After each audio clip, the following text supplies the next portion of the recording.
আজ আবারও চলে এসেছি নতুন একটা গল্প নিয়ে। আজকের বিশেষ নিবেদন মধ্যরাতের নৌকা বিহার।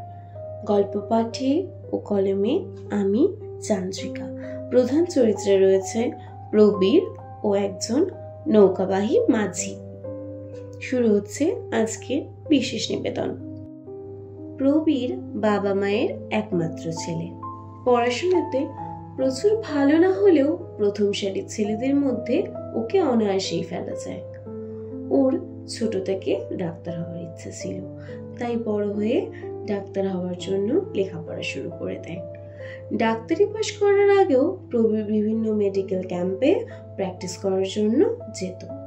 এইভাবেই ভালোই কাটছিল ওর দিনগুলো। প্রবীর এক বন্ধু তন্ময় ওকে বলে যে বসুমতী গ্রামে যেতে।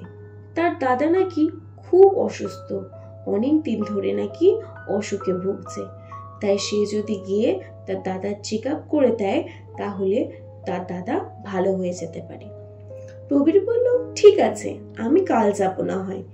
কিন্তু তন্ময় বলল, তুই আজই চলে যা না রে, নাহলে আমার দাদাটা হয়তো আর বাঁচবে না।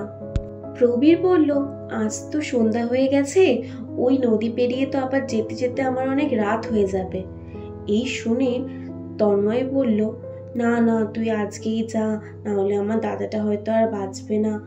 তন্ময়ের এত জোরাজুরি উপেক্ষা করতে না পেরে প্রবীর বসুমতীর উদ্দেশ্যে রওনা দিল। বসুমতী যেতে হলে একটা নদী পার হয়ে যেতে হয়। প্রবীর নদীর পাড়ে এসে দেখলো কোথাও কোনো নৌকা নেই। প্রায় 5-6 মিনিট দাঁড়িয়ে থাকার পর একটা নৌকার দেখা মিলল। এরপর নৌকাতে উঠে কথা বলতে বলতে জানতে পারলো সে নাকি তন্ময়ের দাদা। ও তখন ভাবলো, তন্ময়ের দাদা তো অসুস্থ, সে এলো কি করে? ওই নৌকা চালক বলল, হ্যাঁ আমি অসুস্থ, কিন্তু শুনলাম আপনি আসছেন, তাই নিতে চলে এলাম। জানি এই সময় হয়তো কিছু পাবেন না। প্রবীর জিজ্ঞাসা করলো, আচ্ছা দাদা, আপনাদের বাড়িটা ঠিক কত দূর? বলল, আর বেশিক্ষণ নয় বাবু, এই তো প্রায় চলেই এলাম। ওই সামনে ওখানটা একটু দাঁড়াবো, কটা মাছ ধরবো, নাহলে আপনাকে কি খেতে দেবো বলেন? প্রবীর বলল, না দাঁড়ালেই নয়। এরপর সে কোনো কথা না বলে যেখানে দাঁড়ানোর সেখানেই দাঁড়িয়ে গেল। প্রবীরকে বলল, বাবু আপনি না নৌকাতে অপেক্ষা করেন, আমি কটা মাছ ধরে আসি।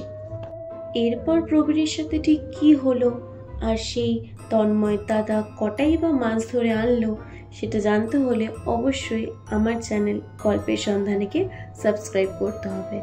আমাদের গল্পের সাথে জুড়ে থাকুন, আমাদের চ্যানেলের সাথে জুড়ে থাকুন পরবর্তী পর্ব শোনার জন্য। নমস্কার।